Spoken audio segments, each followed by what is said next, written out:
En este vídeo voy a hablar de la aplicación de las leyes del copyright a la educación. Muchos países que tienen ley de copyright incluyen en sus leyes una excepción para el uso de ciertos fragmentos de las obras protegidas con copyright en educación. Por ejemplo, en España, la ley de la propiedad intelectual, que es esta,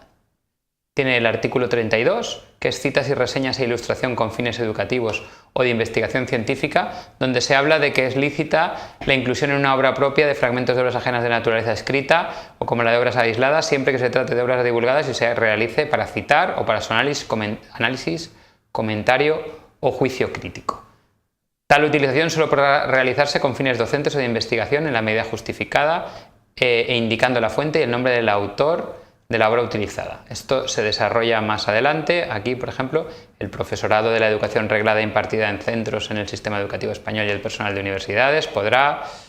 tal, y aquí pone que no se puede hacer siempre que no sea remunerado, que sean obras ya divulgadas, que no sean libros de texto o manuales, excepto que sea una comunicación pública en la que no se puedan hacer copias, que sean fragmentos, que se incluya el nombre del autor y la fuente salvo en los casos en los que resulte imposible. Se entiende como pequeño fragmento de una obra, un extracto o porción cuantitativamente poco relevante sobre el conjunto de la misma. Y luego tampoco necesitarán la autorización del autor, tal. Esto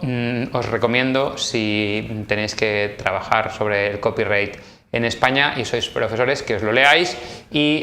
porque yo no soy abogado tampoco, y saquéis vuestras conclusiones sobre qué se puede hacer y qué no se puede hacer. Tengo el ejemplo también de los Estados Unidos, donde en el artículo 107 de la ley de copyright tiene limitaciones de los derechos exclusivos, el fair use, el uso adecuado, donde dice que, y esto todavía está más amplio, o sea, de hecho ha habido litigios sobre el tema y te remiten a la jurisprudencia para saber qué puedes hacer y qué no, pues dice que el uso dependerá de si el uso sea comercial o educacional sin ánimo de lucro, la naturaleza del trabajo protegido, la cantidad y lo importante que sea dentro del trabajo protegido del trozo que utilicemos, el efecto que podría tener ese uso en un mercado potencial. Aquí tenemos en este Educational World, por ejemplo, tiene explicado cada una de estas cosas. Por ejemplo, si se ha hecho una transformación y se ha utilizado en clase sin ánimo de lucro es bastante más improbable, y encima es un trocito que si es algo muy extenso, no se ha copiado tal y como estaba y había algún ánimo de lucro por ejemplo, de camino. Por en medio, perdón, quería decir. Y aquí tenemos pues algunas líneas que han ido recopilando en Estados Unidos para los educadores, pues que se puede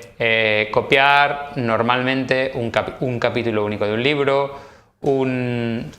extracto de un libro que combine ilustraciones pero que no sean más de 2 páginas o el 10%, un poema de 250 palabras, una sola gráfica o diagrama de un libro o un periódico. No se pueden hacer muchas copias del trabajo de lo que estemos copiando para que la gente no se compre libros o periódicos. No se puede usar el mismo trabajo más de un semestre o curso. Bueno, hay una serie de directrices en Estados Unidos. Si vivís en algún otro país, deberéis buscar la ley de propiedad intelectual o de copyright, o depende cómo se llame, y ver si existe, que por ejemplo en Francia existe, en el Reino Unido existe, una sección para el uso educativo y no comercial de los materiales sin necesidad de pedir permiso al dueño del copyright.